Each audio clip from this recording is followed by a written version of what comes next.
The summer of 1960, that began as a peaceful camping trip at Lake Bodom, turned into one of Finland's most chilling mysteries. Four teenagers ventured into the woods, but by morning, three would be dead. And the survivors' story would raise more questions than answers.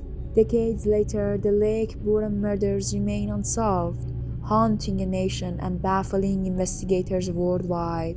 On the night of June 4th, 1960, four teenagers, Meila Bujurkolon, Anja Maki, Seppo Boisman, and Niels Gustafsson, set up camp near the picturesque Lake Bodom in Espoo, Finland.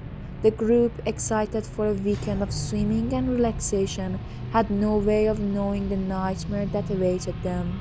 In the early hours of June 5th, an unknown assailant attacked the sleeping teens. Mela, Anja, and Seppo were brutally murdered, their bodies left with multiple stab wounds and blunt force trauma.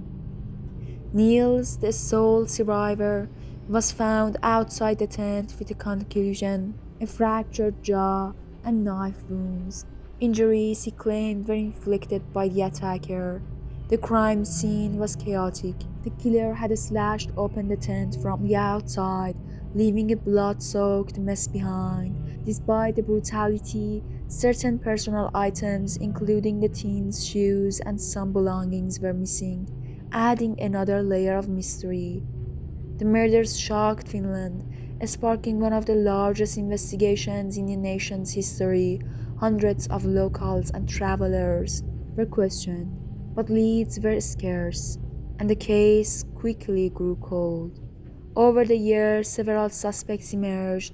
Among them was a local man named Carl Valdemar Gilstrom, known for his hostility toward campers. Gilstrom allegedly confessed to the murders while drunk, but he later retracted his statement. In 1969, he died by suicide, leaving behind a trail of speculation but no concrete evidence.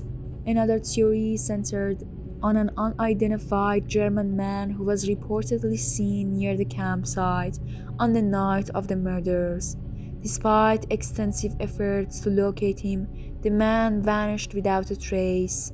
In 2004, decades after the crime, investigators turned attention to Niels Gustafsson, the lone survivor.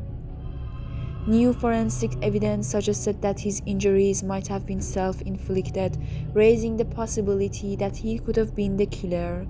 Niels was arrested and charged, but the court ultimately acquitted him, citing insufficient evidence. Despite modern forensic advancements and renewed interest in the case, the Lake Bodom murders remain unsolved. Theories about the identity of the killer continue to circulate, from a random drifter to a personal vendetta among the teens, but without definite evidence, the truth remains elusive. For the families of the victims, the lack of closure is a lingering wound for Finland. The Lake Bodom murders are a dark chapter in this history, a story of innocence lost and questions that may never be answered. More than 60 years later, the events of that fateful night remain shrouded in mystery.